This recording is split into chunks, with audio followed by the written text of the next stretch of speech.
Minasan, ohayo gozaimasu, konnichiwa, konbanwa. Kembali lagi di channel Japan Gampang. Oke teman-teman, kali ini saya akan melanjutkan pembahasan dari buku Akari di bab ketiga ini teman-teman.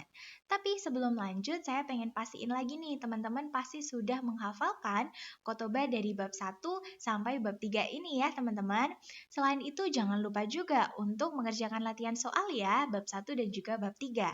Oke, kalau sudah kita langsung lanjut untuk pembahasan di bab 3 ini ya. Nah, kali ini kita akan belajar untuk menunjukkan tempat.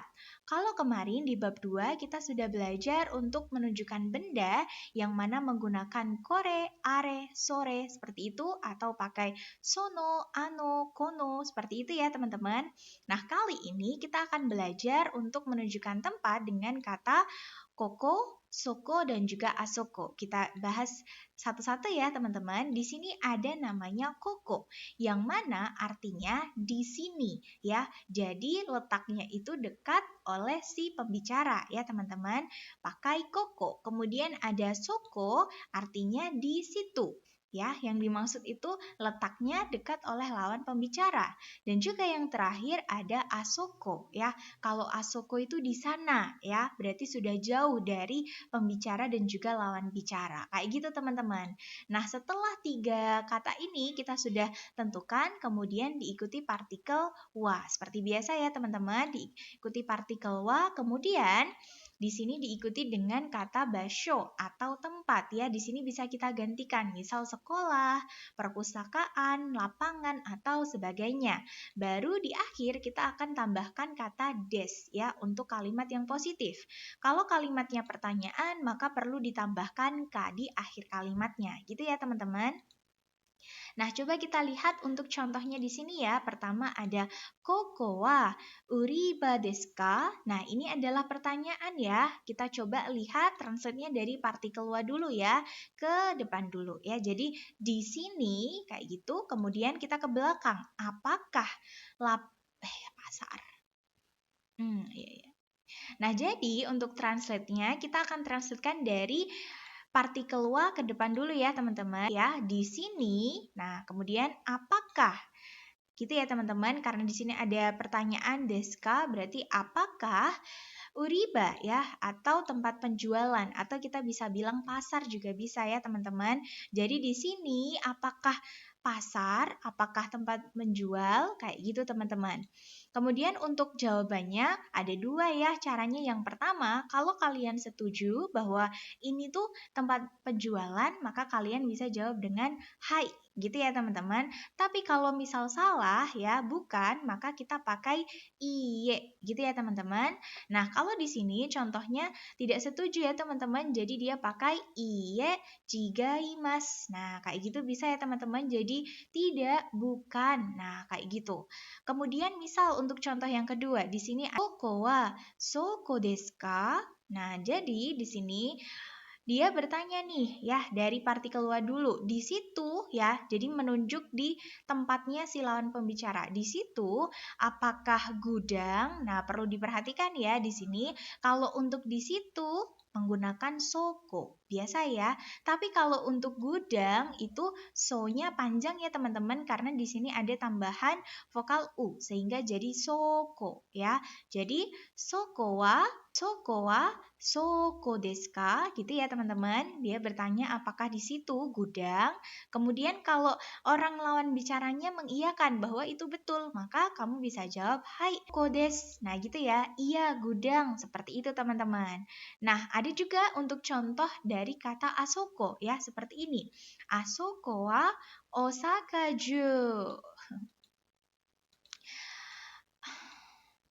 Oke, kita lihat untuk contoh yang ketiga. Di sini ada asoko wa Osaka jo desu. Nah, kayak gitu ya teman-teman. Jadi, ini kita fokusnya bahwa di sana ya, letaknya ada jauh di sana, itu adalah Kastil Osaka. Kayak gitu ya teman-teman. Oke, saya harap cukup mudah ya untuk penggunaan di sini, di situ, dan juga di sana. Kayak gitu teman-teman. Nah, untuk bunpo yang kedua ini sebenarnya hampir mirip dari bunpo yang pertama tadi. Bedanya apa? Bedanya di sini kita tempatnya kita letakkan di paling depan, teman-teman, ya. Kemudian baru diikuti dengan partikel wa. Maka di sini kita akan fokus ke tempatnya dulu. Baru kita jelaskan letaknya ada di mana, ya, menggunakan koko, soko, dan juga asoko. Kemudian jangan lupa ditutup dengan des kalau kalimatnya positif dan juga deska untuk kalimat pertanyaan. Kayak gitu, teman-teman. Nah, coba kita lihat di sini contohnya ya. Tokyo Tawa wa asoko des. Nah, misal seperti ini ya, teman-teman. Jadi menjelaskan fokus ke Tokyo Tower ya. Dari partikel wa ke sini dulu, yaitu Tokyo Tower itu ada di sana gitu ya. Ada jauh di sana. Misal seperti itu.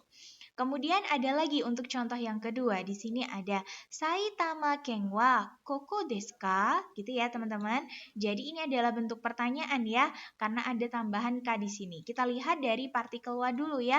Jadi Saitama ken ya, provinsi Saitama, apakah di sini? Gitu ya, teman-teman, menggunakan kata koko.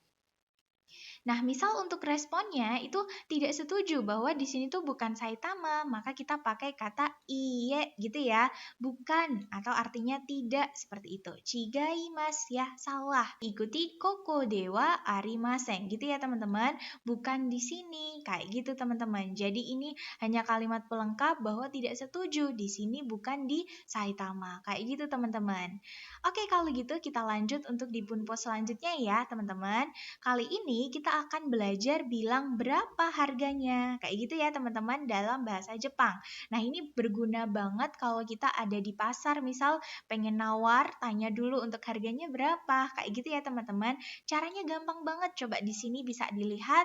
Pertama, kita akan gunakan kata benda dulu ya. Di sini fokus benda yang ini kita tanyakan itu apa, diletakkan di paling depan.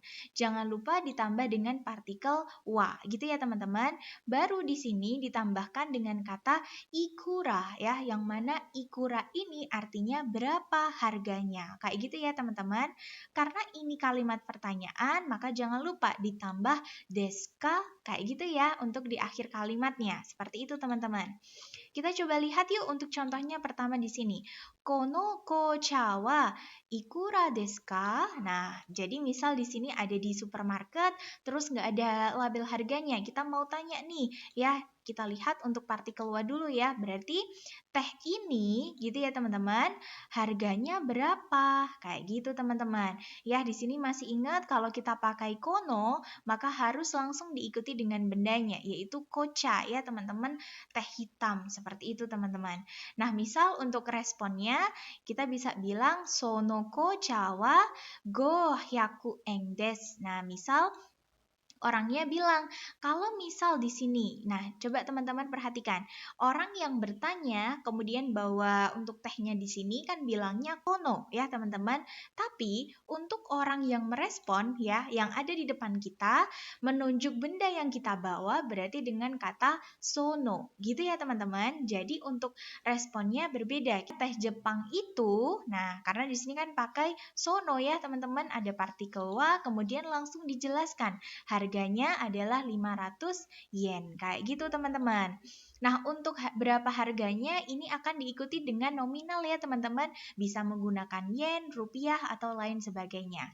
Kemudian ada untuk contoh yang kedua, di sini ada tofu steki wa ikura desu ka? Jadi di sini menanyakan tentang harga dari stik tahu ini, teman-teman ya. Jadi stik tahu harganya berapa? Kayak gitu ya, teman-teman. Kita lihat untuk jawabannya, tofu steki wa 389 yen desu. Nah, berarti di sini si lawan bicara bilang kalau stik tahu ya dari partikel wa itu harganya 389 yen. Kayak gitu, teman-teman. Oke, saya kira untuk Bumpo kali ini cukup mudah ya, teman-teman. Dan di bawah sini ada untuk latihan soal. Teman-teman bisa langsung dikerjakan di buku akari kalian masing-masing ya.